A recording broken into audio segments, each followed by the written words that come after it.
Hello, everybody. Welcome to our Realtor Excellence Series. This is a series dedicated to helping our realtor community become better realtors.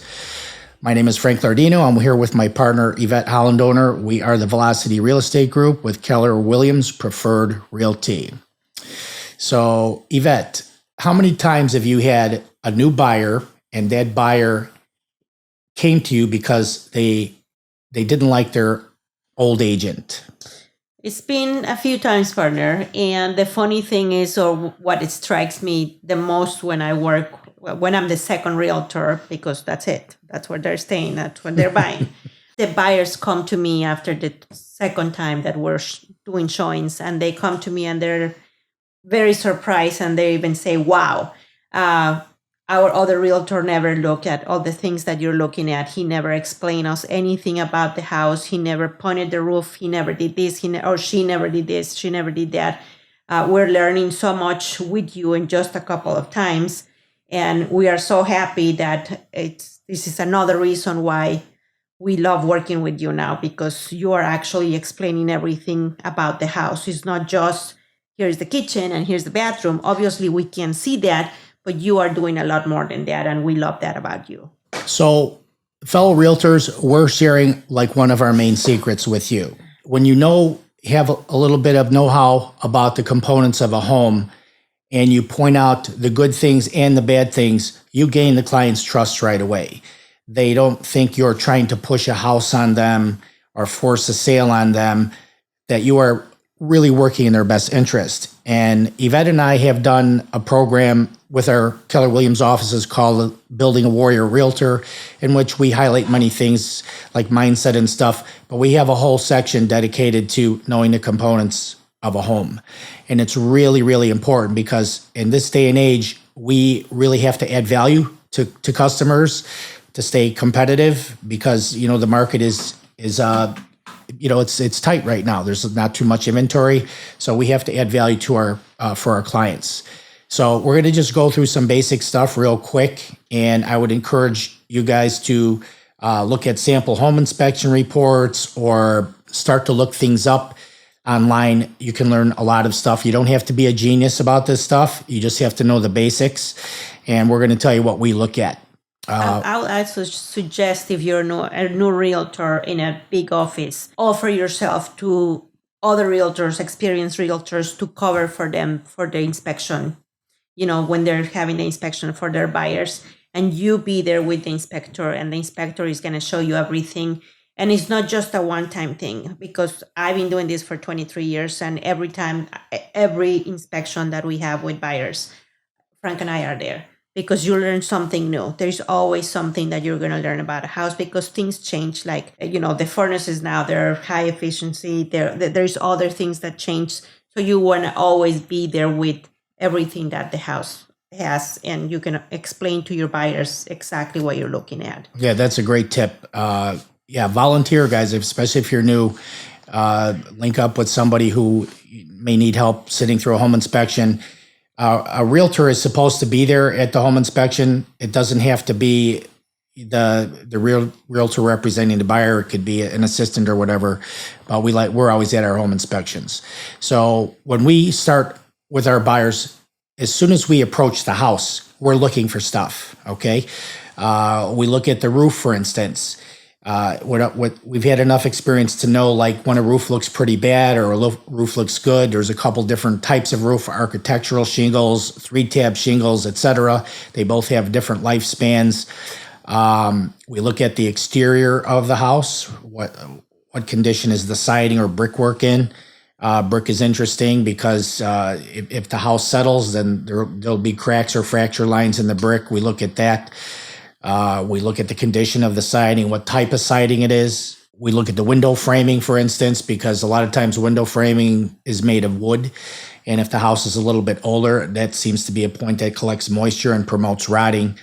We look at the asphalt or concrete as we're approaching the house, because that's a big ticket item. So, or especially, like, what type of buyers are you working with? If it's an FHA or a VA buyer, that they're doing that kind of loan, you have to make sure that all these things are are going to pass the inspection for FHA. So you really want to pay attention, because otherwise you're going to be spinning your wheels, showing them homes, and you don't want to do that.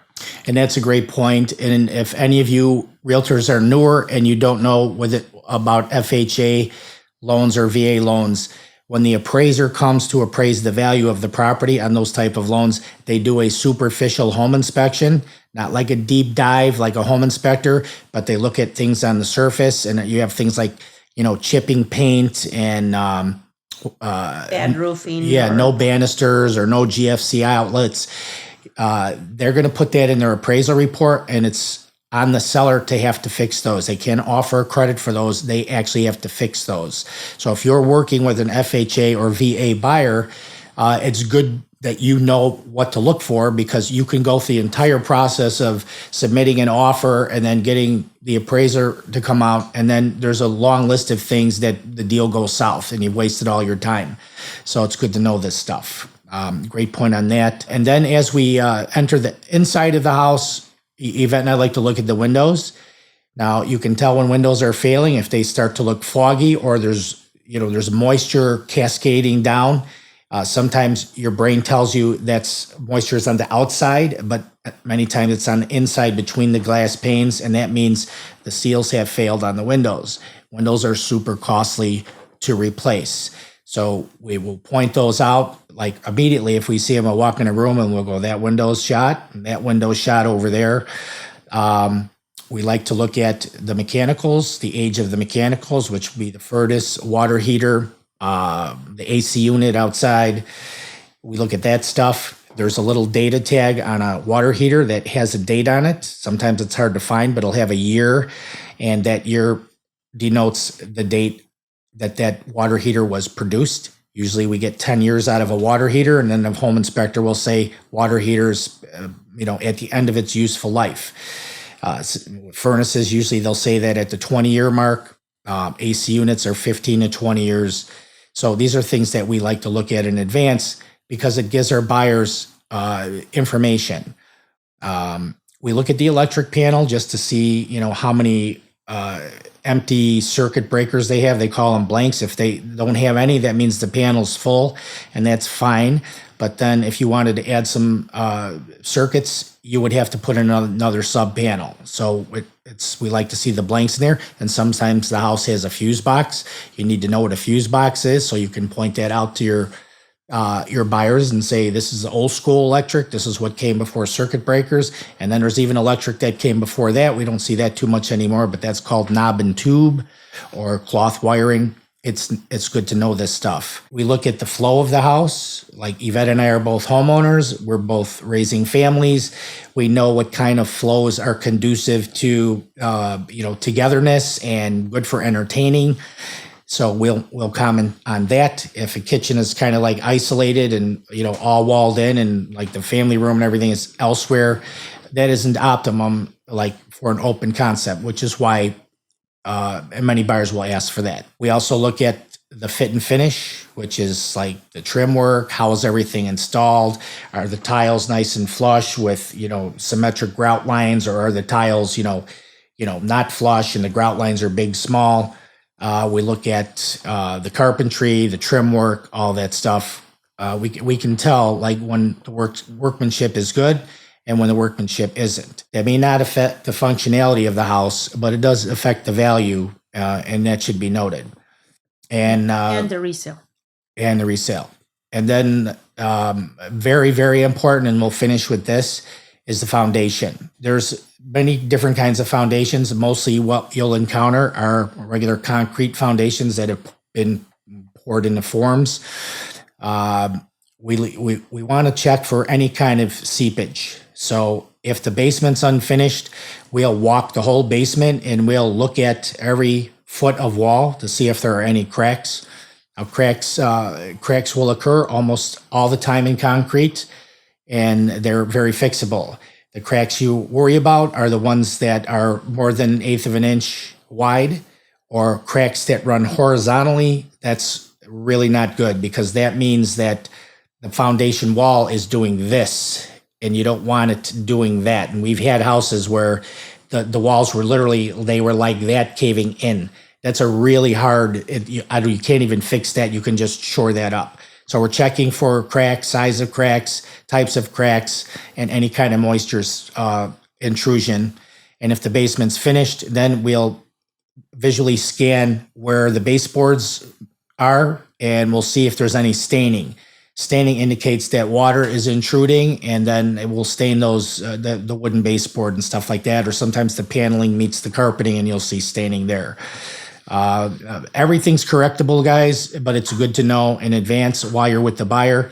And when you're pointing these things out, it really is good for them to gain trust in you. Our strongest recommendation to you right now is, in this competitive market, become somewhat of an expert on the components of a home. It's not that hard.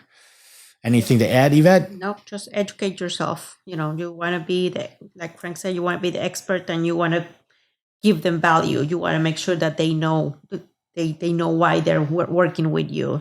So, all right, guys. Thank you for joining us, fellow realtors, in our Realtor Excellence Series. We'll cover a bunch of stuff as we move through our podcasts. We felt like this one was one of the upfront ones we should start with. And this is Frank Lardino and Yvette Hollandoner. We are the Velocity Real Estate Group with Keller Williams Preferred Realty, and we will see you at our next podcast. Bye-bye.